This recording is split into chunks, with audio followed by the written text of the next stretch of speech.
Bismillahirrahmanirrahim. Assalamualaikum warahmatullahi wabarakatuh. Nama saya Nurul Mawaddah dari Prodi Pendidikan Bahasa Arab dengan Standbook 2231-22002, dan tugas ini dibuat untuk memenuhi ujian tengah semester mata kuliah Ulumul Quran dengan dosen pengampu Ustadz Muttaqin SSY MPD. Dan materi pertama yaitu tentang Makkiyah dan Madaniyah, serta materi kedua yaitu tentang Asbabun Nuzul dan Nuzulul Quran. Materi yang pertama yaitu Makkiyah dan Madaniyah. Kata Al-Makki berasal dari kata Mekah dan Al-Madani berasal dari kata Madinah. Kedua kata tersebut telah dimasuki ya nisbah sehingga menjadi Al-Makki atau Al-Makkiyah dan Al-Madani atau Al-Madaniyah. Secara harfiah, Al-Makki atau Al-Makkiyah berarti yang bersifat Mekah atau yang berasal dari Mekah. Sedangkan Al-Madani atau Al-Madaniyah berarti yang bersifat Madinah atau yang berasal dari Madinah. Maka ayat atau surat yang turun di kota Mekah disebut dengan Al-Makkiyah dan yang turun di Madinah disebut dengan Madaniyah atau Al-Madaniyah. Jadi, Makkiyah artinya adalah keseluruhan surat-surat atau ayat-ayat dalam Al-Quran yang diturunkan di kota Mekah, yakni pada masa Nabi Muhammad SAW bermukim di Mekah atau sebelum Nabi Muhammad SAW hijrah ke Madinah.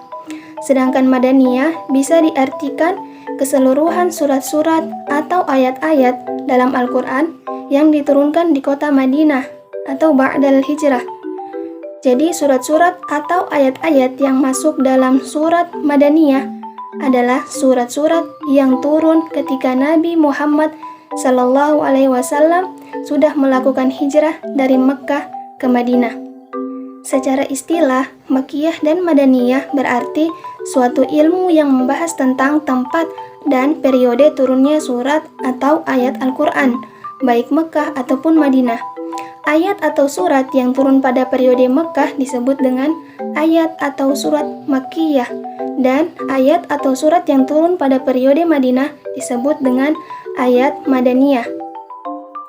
Mempelajari dan mengetahui surat Makkiyah dan Madaniyah memiliki banyak manfaat. Di antaranya, yang pertama yaitu untuk dijadikan sebagai alat bantu dalam menafsirkan Al-Quran.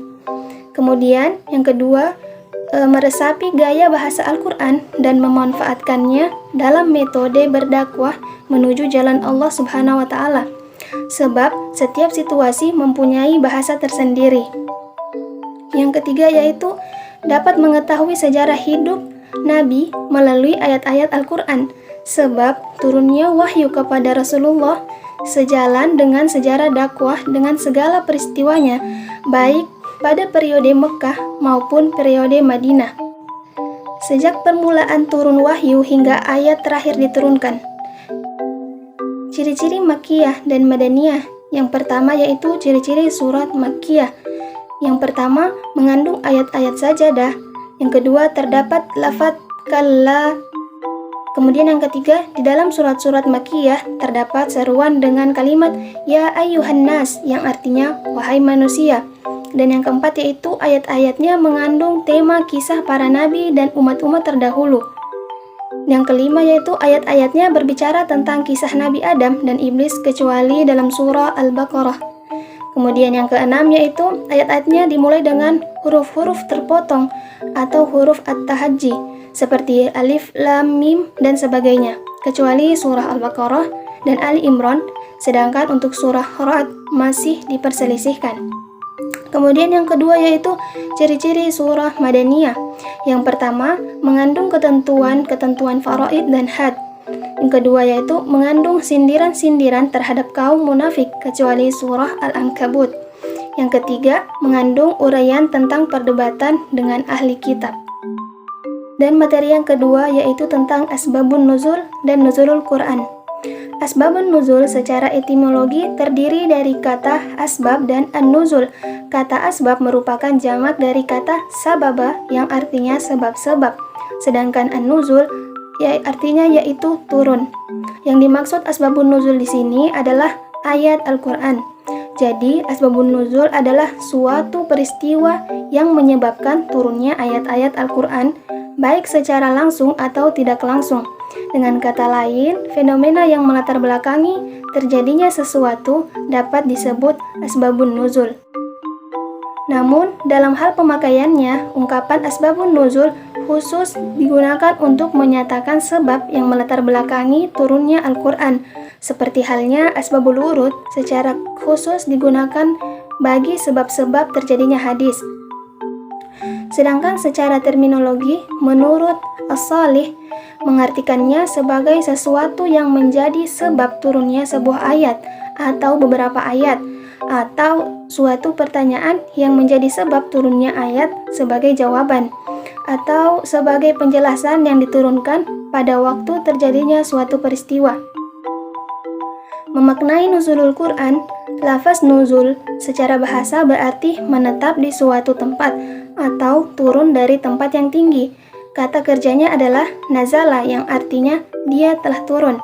Sedangkan pengertian nuzulul Quran secara istilah adalah peristiwa diturunkannya wahyu Allah Subhanahu wa taala, yakni Al-Quran kepada Nabi Muhammad SAW melalui perantara malaikat Jibril alaihissalam secara bertahap. Peristiwa nuzulul Quran terjadi pada malam Jumat pada tanggal 17 Ramadan di Gua Hira tahun ke-41 dari kelahiran Nabi Muhammad SAW. Peristiwa tersebut dikisahkan dalam sebuah firman Allah dalam surah Al-Baqarah ayat 185, Syahrul Ramadan alladzi unzila fihil Qur'an hudal linnas wa bayyinatin minal huda wal furqan, yang artinya Ramadan yang padanya diturunkannya Al-Quran menjadi petunjuk bagi sekalian manusia dan menjadi keterangan yang menjelaskan petunjuk dan menjelaskan perbedaan antara yang benar dan yang salah.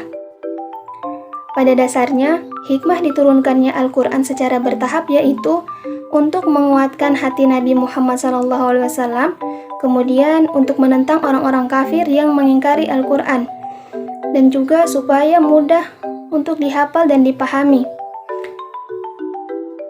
dan agar orang-orang mukmin antusias dalam menerima Al-Quran dan giat mengamalkannya, mengiringi kejadian-kejadian di masyarakat, dan bertahan dalam menetapkan suatu hukum.